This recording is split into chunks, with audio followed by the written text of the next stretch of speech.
Rise and shine, everyone. Welcome to Sunrise. Jason Hackett here with you. Alicia has the morning off. As you saw there, a lot to get to. I feel like I've been saying that every day for the past week. We're going to talk about all that in just a second. But first, welcome back, John, hey, fresh from Canada. Thank you. Yes, get that fresh Canadian tan. That's where I go for tans in the summertime.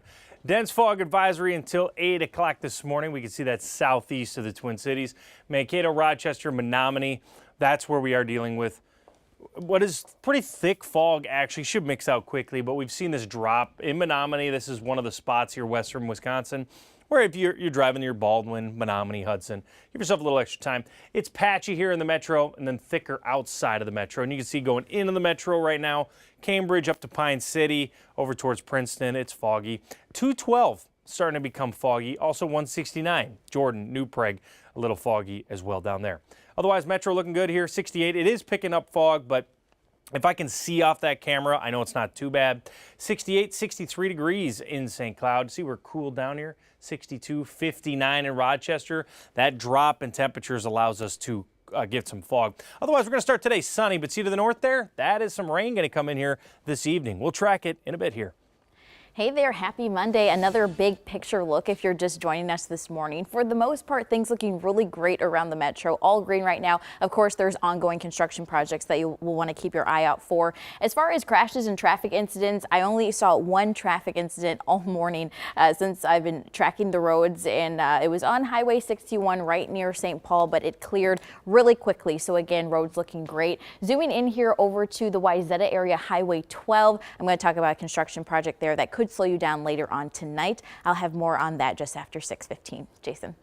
Cece, thank you so much. With just over 100 days until the November election, the Democratic Party is looking for a new nominee. Less than 24 hours ago, President Joe Biden made the historic decision to drop his bid for re-election. He announced on the news on X saying he'll speak to the nation about the decision later this week. This comes after weeks of calls for him to step aside following his poor debate performance. Biden is now backing his vice president, Kamala Harris, to replace him. Now, shortly after his announcement, Harris filed the paperwork to become a candidate with the Federal Election Commission. Michelle Beck joins us now in studio, breaking down what comes next for the party. Well, good morning to you, Jason. Democrats are rushing to unite around a new nominee less than a month out from the start of their convention. So here's what I'm finding this morning on Joe Biden's campaign website, a donation page to benefit, as you can see here, Kamala Harris. In her statement, she wrote in part, "I'll do everything in my power to unite the Democratic Party and unite our nation to defeat Donald Trump." At least for now, the VP does not have the endorsement of her party's top leaders in the House and the Senate. According to NBC News, other Democrats have been speculated to be in the mix, possibly as running mate. That includes California Governor Gavin Newsom, Pennsylvania's Josh Shapiro, Michigan's Gretchen Whitmer, and Transportation Secretary Pete Buttigieg. We asked about some Minnesota names possibly getting added to that list. Waltz's name, I think, is sort of on a longer version of a short list. Klobuchar herself, of course, ran for the Democratic nomination in 2020. So was someone who was once a colleague, once a competitor. I think Klobuchar is in a particularly strong position to be out there sort of as a surrogate.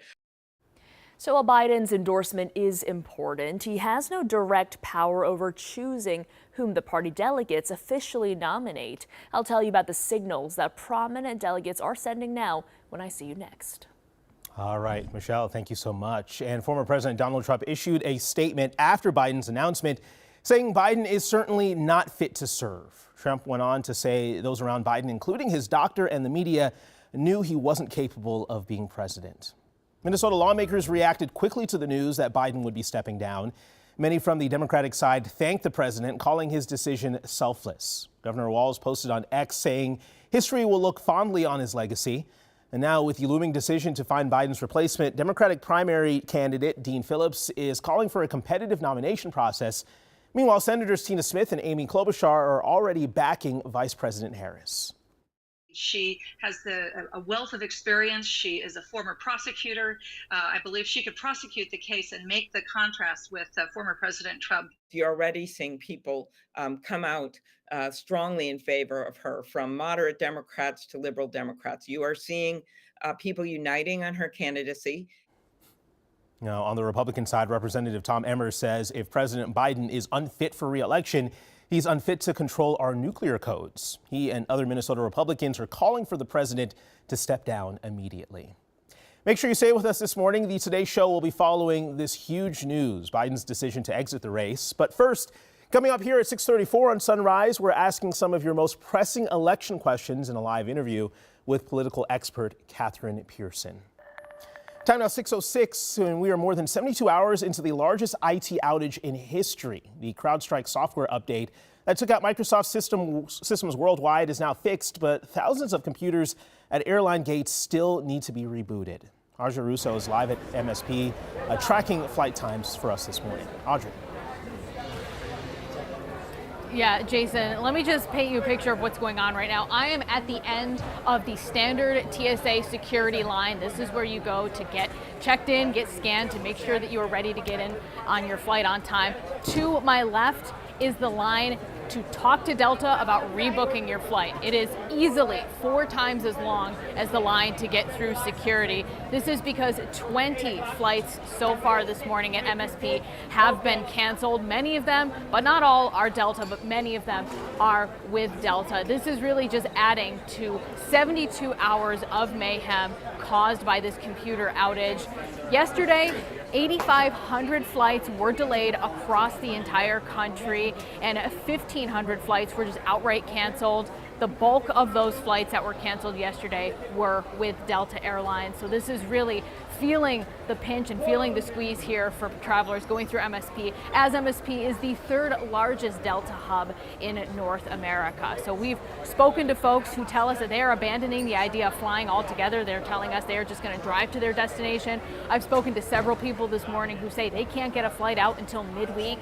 Later this week, they've been here for a couple of days longer than they planned to. So just a lot of frustration. There are a lot of people in this airport right now, and very few of them are happy this morning. So coming up, we're going to be talking a little bit more to some of these passengers, and we're also going to hear how some high-ranking transportation officials are responding to this nightmare, because Jason, truthfully, just a lot of people, there's a lot of confusion, a lot of frustration, and a lot of upset with the airline system. A nightmare indeed. It looks like the Wednesday before Thanksgiving there at the airport. Just craziness. Audrey, thank you. We have new information this morning about a standoff that shut down I-35 in Faribault just 12 hours ago. The Rice County Sheriff's Office tells us they were chasing the suspect when he allegedly stopped on the interstate and got out with a gun. Authorities shut the interstate down for 4 hours and issued a shelter in place for people living nearby. After trying to negotiate, deputies say the man ended up firing his gun, but thankfully no one was injured. The SWAT team ended up arresting him. In a matter of hours, crews will be back out cleaning up a train derailment in Big Lake. The train carrying consumer goods went off the tracks on Saturday. The BNSF says both main tracks are now open. We're also learning Metro Transit's North Star service will be up and running today. One of the best